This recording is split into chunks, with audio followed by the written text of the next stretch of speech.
और अब बात करते हैं महाराष्ट्र के किसानों की। प्याज की गिरती कीमतों से परेशान किसान अब सड़क पर उतर आ चुके हैं। हजारों की संख्या में किसान मुंबई की ओर कूच कर गए हैं और ये वीडियो जो हम आपको दिखा रहे हैं ये ड्रोन से शूट हुआ है।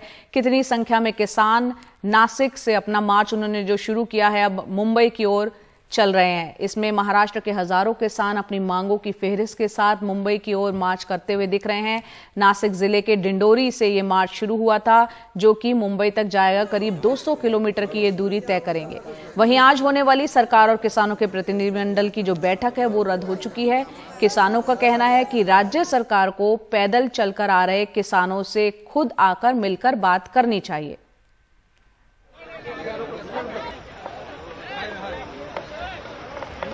और महाराष्ट्र के शाहपुर में इस वक्त किसानों का मार्च पहुंच चुका है। अब से कुछ देर में ये मार्च मुंबई की ओर कूच करेगा। इस पर ज्यादा जानकारी दे रहे हैं हमारे सहयोगी सोहित मिश्रा। सोमवार से अलग अलग मांगों को लेकर नासिक से हजारों की संख्या में जो किसान हैं वो मुंबई की ओर लॉन्ग मार्च कर रहे हैं। और सुबह की अगर बात करें तो वो अलग अलग जगहों पर रुकते हैं। ऐसी ही एक जगह पर जो किसान हैं वो रुके हुए हैं।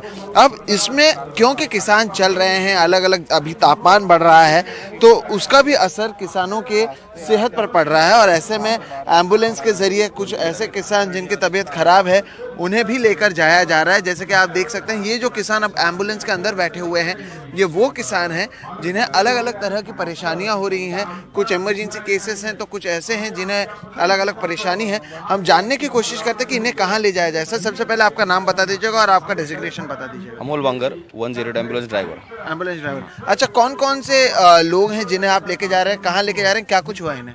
इनको जो चल के जो पैदल चल रहे हैं उनको पाँव को फोड़े आ रहा है, वीकनेस है, बुखार है, उनको जो लेके जा रहे हैं। अच्छा, अगर आप देखें तो ऐसे कई किसान हैं जिनकी तबीयत ज़्यादा ख़राब है। कुछ लोगों को वीकनेस ज़्यादा होने के बाद उन्हें एडमिट करने या फिर अस्पताल में ले जाने के लिए भी जो सरकारी एम्बुलेंस है वो मौजूद है। कई लोगों के पैरों पर भी चोट आई है और भी कई सारी चीज़ें हुई हैं। ठंड लग रही है। काका काय झालं है? बरोबर नाही का तबीयत? काय झाला काय? लटका होता है। उन्हें ठंड लग रही है, उन्हें चक्कर आ रहा है। तो किसानों की जो तबीयत है वो देखिए, कुछ रो भी रहे। काळजी घ्या, ते घेऊन चाललंय तुम्हाला, रडू नका।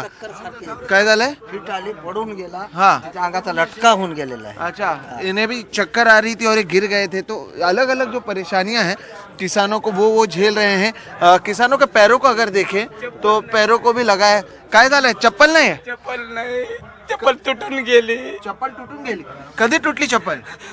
तिसऱ्या दिवशी तेव्हापासून. पण रडू नका, ते घेऊन देणार. काय काय हवंय सांगा. पैसे दिले मी तर कोणी मला चप्पल आणून देत नाही। मी ते एक माणसाचं दिले तर चप्पलच कुठे सापडत नाही। तसंच हिंडतोय, फोड आले पायाला, चटकं बसले। तो ये कह रहे हैं कि इनके पास जो चप्पल थी वो टूट गई है, चप्पल नहीं है। पैसे भी दे रहे हैं तो भी चप्पल कहीं मिल नहीं रही है। और ऐसे में जो ये किसान है वो अलग अलग परेशानी झेल रहे हैं। अब इस एम्बुलेंस के ज़रिए इन किसानों को ले जाया जा रहा है, अस्पताल ले जाया जाएगा जहाँ पर उनका इलाज कराया जाएगा। लेकिन इसके ज़रिए बताने की कोशिश ये है कि केवल एक लॉन्ग मार्च के ज़रिए इसे ना देखा जाए। जो किसान हैं वो अलग अलग परेशानियों को झेलते हुए, इतने कष्ट को झेलते हुए भी मुंबई आ रहे हैं। यानी उनकी मांगे कितनी ज़रूरी हैं। ऐसे में ये जो किसान हैं जब मुंबई पहुंचेंगे इनकी मांगों को लेकर क्या कुछ होता है ये देखना अहम होगा। पहले से ही वो किसान परेशान हैं, उनके कई सारे मांगे हैं। ऐसे में जब वो चल भी रहे हैं उसमें और भी उनके परेशानी बढ़ी है। और इसलिए अब इन एम्बुलेंसेस के ज़रिए जो किसान की तबीयत ज़्यादा ख़राब है उन्हें अब लेकर यहाँ से अस्पताल जाया जा रहा है। और इसी तरह से जो लॉन्ग मार्च है ये भी एक उसका हिस्सा है जो शायद ज़्यादा लोगों को पता नहीं चलता है। लेकिन इसी तरह से किसान अलग अलग परेशानियों को झेलते हुए अपने लॉन्ग मार्च को जारी रख रहा है। शाहपुर से कैमरा पर्सन राजेंद्र दयालकर के साथ सोहित मिश्रा, एनडीटीवी इंडिया। नासिक से किसान लगातार मुंबई की ओर पैदल जा रहे हैं और यहाँ पर हमारे साथ कुछ किसान मौजूद हैं जो पहले दिन से ही पैदल जा रहे हैं। इनमें से अधिकांश जो आदिवासी किसान हैं और इनके पैरों को अगर आप देखेंगे तो इनके पैरों को पैर सूजे हुए हैं, पैरों को लगा हुआ है। अलग अलग तरीके से जो पैर है उस पर छाले पड़े हुए हैं। ये इसलिए हो रहा है क्योंकि यहाँ पर ये जो किसान हैं ये लगातार चल रहे हैं। काय झालं तुमच्या पायाला? काय झालं? काय लागलं? माझ्या पायाला 5 दिवसापासून चालू राहिली, ते फोडवून आले, चालता येत नाही। आम्ही एकलरेचे अच्छा, कळवण तालुक्यात. तो इनको मैंने पूछा कि आपके पैर के साथ क्या हो, ये कह रहे हैं क्योंकि लगातार चल रहे हैं, पैर में फोड़े आए हैं, पैर सूज रहा है और चलने नहीं हो रहा है. तरी मुंबईला जाणार आहे आम्ही. तरी मुंबईला जाणार आहे. का जायचंय मुंबईला? आम्हाला आमची मजुरीसाठी काही आमची वन खात्याची जमीन आहे ती आमच्या नावावर झाली पाहिजे, 7-12 भेटले पाहिजे. तो इनका कहना है कि लगने के बावजूद हम मुंबई जाएंगे, हम चाहते हैं कि जो हमारे जमीन के जो मुद्दे हैं, जंगलों में हमारी जमीन है, ये आदिवासी किसान है जो नहीं मिल पा रहा है, 7-12 उनके नाम पर होना चाहिए. अब आप जो देख रहे हैं ये देखिए, इन्होंने अपने पैर पर ये रस्सी, ये कपड़ा बांधा हुआ है. जब इनसे हम पूछेंगे कि क्यों बांधा है तब ये बताएंगे कि पैर सूजा हुआ है. का बांधलाय हे, काय झालंय तुम्हाला? चालता येत नाही. 4-5 दिवसापासून ते चालून ऊन रात्रीची उन्हाची दिवसाची चालून. तो इनका कहना है कि चल चल कर धूप में जिस तरह से फोड़ी आ रही है या फिर सूज रहा है, उसकी वजह से ये बांधा. और ये आप ऐसे देखेंगे बहुत जगहों पर है कि क्योंकि यहाँ पर दुख रहा है या पैर में फोड़े आए हैं तो कपडे बांध रहे हैं लेकिन फिर भी चल रहे हैं. याच्या नंतर पण तुम्ही चालूनच जाणार आहे? हो, चालूनच जाणार. तरी आम्ही जाणार मुंबईत. जाणार आहे. तो ये कह रहे हैं लगने के बावजूद ये चल कर जाएंगे. का चालून जातात? आरामाने जायचं ना. वय काय आहे तुमचं? वय किती आहे? 65 हाँ 65 62 65 ये 65 साल की हैं. तरी तुम्ही चालून चाललाय का? कशाला चालताय?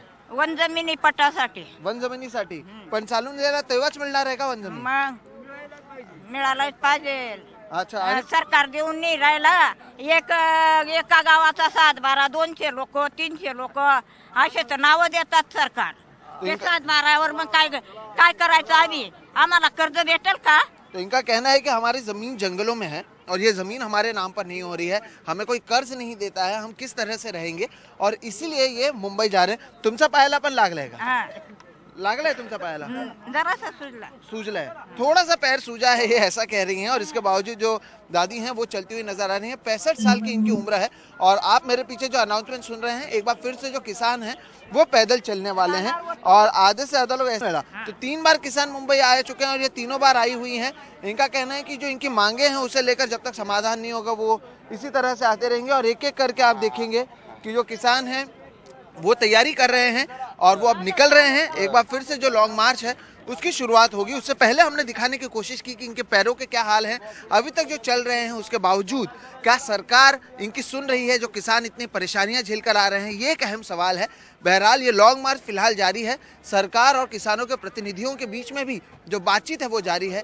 लेकिन क्या बातचीत से कोई हल निकलता है या फिर 65 साल की, तुमसे नाव क्या है? जिजाबाई नारायण गायकवाड. हाँ, जीजाबाई गायकवाड़ जो हैं 65 साल की, उनकी तरह जो तमाम लोग हैं वो इसी तरह से चलकर मुंबई पहुंचते हैं. मुंबई से कैमरा पर्सन राजेंद्र दयालकर के साथ शाहपुर से सोहित मिश्रा, NDTV इंडिया.